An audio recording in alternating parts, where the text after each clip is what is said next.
The movement was begun by a scientist who discovered, quite by accident, these signals being sent. Please understand, they are safe as long as they are not discovered. They want their weapon. Look out for Charlie. I want that son of a bitch dead. I want him dead. Okay, we keep hearing tales of hypothermia and people dying of exposure in very quick, very short amounts of time. Like they go out, they go missing, they find them a day later and they're dead of hypothermia or hypothermia and dehydration.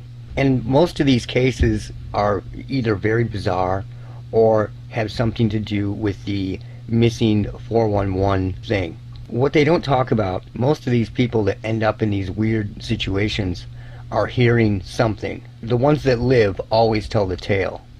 I'm going to show you one right now where the person died but had called 911. Okay, this is Kaylin Louder. Her last name is almost like a sick joke, like somebody is using this as a sick joke. Louder. She's in an apartment building. She calls the police at one point and tells them that there was a wedding reception going on and she could hear gunshots. And the police show up and there's nothing going on out of the ordinary. So this progresses all night, and by the next day she's hearing people in her apartment scuffling around and talking, and she calls the police. Now later she is found in a creek or a river dead. But this gives you a look into what was going on before she vanished. So let's listen to it and listen to the 911 call. When I have an intruder at my house, Repeat the address for verification. they're stealing from my house. Okay, say your address one more time. I'm having a hard time hearing you. Get the out of my house. Okay, do you know who this person is? No, I don't. I just know that there's an intruder in my house.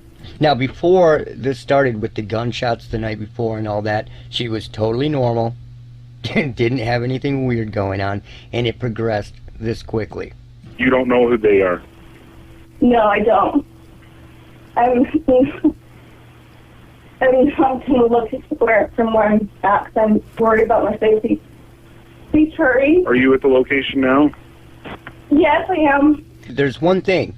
They've talked about this on Where Did the Road Go with David Paulides, and the host said that she saw people with guns. She never saw anything. She only heard things, and that is the case with every one of these people. They only hear things. They're not seeing people moving around, unless it's like some creepy paranormal type shit. Were weapons involved or mentioned? Or what appears paranormal to them. It's not paranormal. They're not talking or responding. I'm just telling them to leave so I can hear them taking things. So you haven't seen them, you can just hear them? Yes, correct.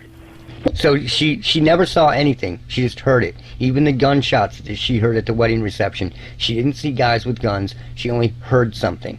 All right, this is important. Then she ends up fleeing the house out of fear and bewilderment and ends up dead. Now, had they found her on land, they would have said that she died of hypothermia. It's the same thing over and over. There are tons of cases like that. This small place. Shut up. Are they saying anything? Yeah, I heard someone say, hey, go in there, so there's obviously two of them. Hey, Karen, lock the door. This gets out of hand, and then it happens to these people out in national parks or in forests or on trails, and they say the exact same thing. You know, they go missing, something happens, and they say hypothermia or dehydration. Now, this is a family that was just found a year or two ago. They were found on a trail. The mother, the father, the dog, and the baby. All dead. All dead. Together, dead. It is absurd. They all died in the exact same spot at the exact same time. And these people want to make up these crazy excuses. But let's check out the cause of death here. Authorities have revealed the cause of death for the California family mysteriously found dead with their dog along a hiking trail in the Sierra National Forest in August. The Mariposa County Sheriff's Office confirmed that John Garish, Ellen Chung, and their 1-year-old daughter Miju died of hypothermia and probably dehydration. Okay, so they said that they died of hypothermia and probably dehydration in one day. Take note of this, one day, and dehydration. Now let's keep going. According to the police, their 8-year-old dog, Oski, also suffered a heart-related death. So the dog just happened to suffer a heart-related death with the family, while they died of hypothermia and dehydration. Can you believe this shit? Let's keep going. The family were discovered dead on August 17th, just one day after they were reported missing by their nanny. So it happened in one day. Hypothermia and dehydration, one day. The doublethink in this modern science and modern society is insane. Let's keep going. The family, as well as the dog, reportedly did not have any physical wounds or signs of trauma on their bodies. As authorities worked to determine their cause of death, a portion of a river located near where the family was found was closed in September due to toxic algae. Toxic algae, like Shillingella. Shillingella is related to algae. It's all one thing. You know, red tide that comes in certain areas. That is Shillingella, a form of Shillingella. Shillingella is also the most easily programmable thing on Earth. They can program it to do just about anything. It's the same thing that I've showed you in other videos that is growing on houses around here, on the north side of every house. They also noted how there were no filtration systems with them, but one 85-ounce water bottle and a bottle with formula near the site. Wait, what did they say there? But one 85-ounce water bottle. They had 85 ounces of water and formula, and they're saying that they died of dehydration. Now this is starting to get into madness, but I can blow it completely out of the water. And a bottle with formula near the site. According to police, the water inside those bottles was tested, but came back with no toxins. So they're saying they had water. So if they had water, how did they die of any form of dehydration? Appeared to be clean or tap water. So it was clean water. It was clean water. What blows this out of the water? What blows this all out of the water? You know, this happens over and over, these types of cases. You know, someone is driven out of their home or out of their apartment, and they end up out in the woods, or they end up out somewhere, and they are found, and it is always blamed on hypothermia.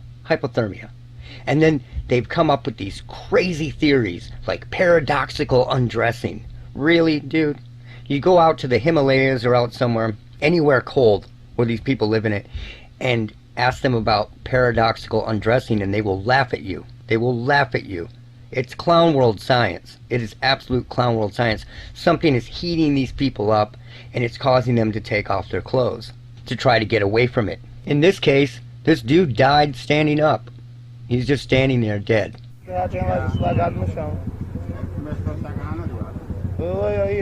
He just died standing up.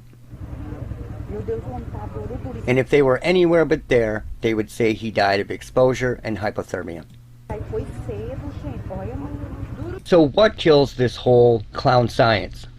One man killed this entire clown science world. People are out one day dying of hypothermia and dehydration. Come on, man. Whole families dying of hypothermia and dehydration. Now, here's how far the doublethink goes. The doublethink and the doublespeak. This is Christopher Knight. Christopher Knight went out into the forests of Maine after Chernobyl melted down in 1986. He drove his car up there. He got out. He walked into the forest, and he never even lit a fire, ever, because he didn't want to give away his location. Not only was he never seen, but he spent 27 years up there in that forest without a fire, without anything. If you know anything about Maine, it gets to negative 20 degrees below zero. 20 degrees below zero. Now, these people out there are not dealing with anything close to that. This guy spent 27 years out there, and when it would get too cold, he would walk around his camp, just like these people are doing, walking, and he never died of hypothermia for 27 years. He never died. He never suffered paradoxical undressing. He never suffered any of it, and the guy mainly lived off junk food that he was stealing from cabins. Shit like that. It's things that people would not realize were missing. You know, if there's one thing I'd like to ask him is, what did you start thinking when you first saw the trails in the sky for the first time and didn't know what they were? I would really like to ask him that. So all these people are going out into the woods and having these strange things happen, or they're driven from their homes and they're said to die of exposure. There was a woman from Michigan who went up to her cabin up north and had a shootout with people, an alleged shootout, but they could only find bullets going out, not coming in. She hopped out of the window of her cabin and took off running, and they found her out back, dead, near a swamp, and said that she died of hypothermia. Yet this guy, who's living off junk food, spent 27 years out in Maine and never died of any type of exposure. The doublethink is just madness. He defies all of their science and all of their culty hocus pocus bullshit. It's amazing. So when these people are having something like this happen, it is not hypothermia, it is not exposure, it is not dehydration. Something is happening to them.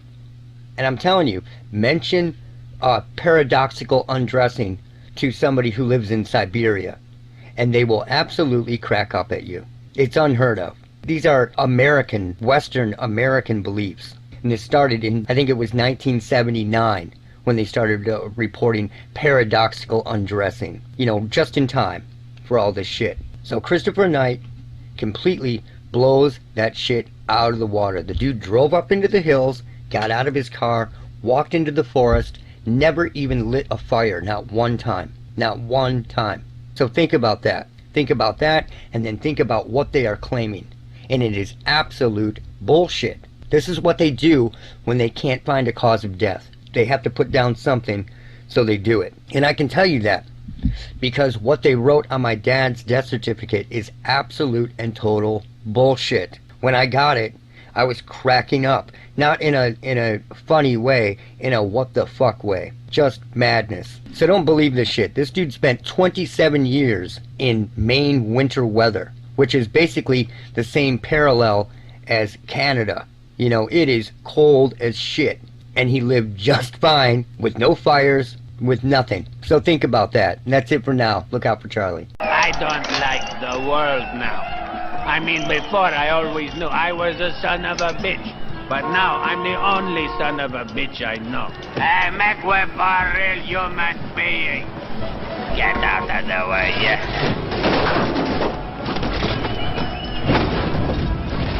Look out for Charlie. I want that son of a bitch dead. I want him dead.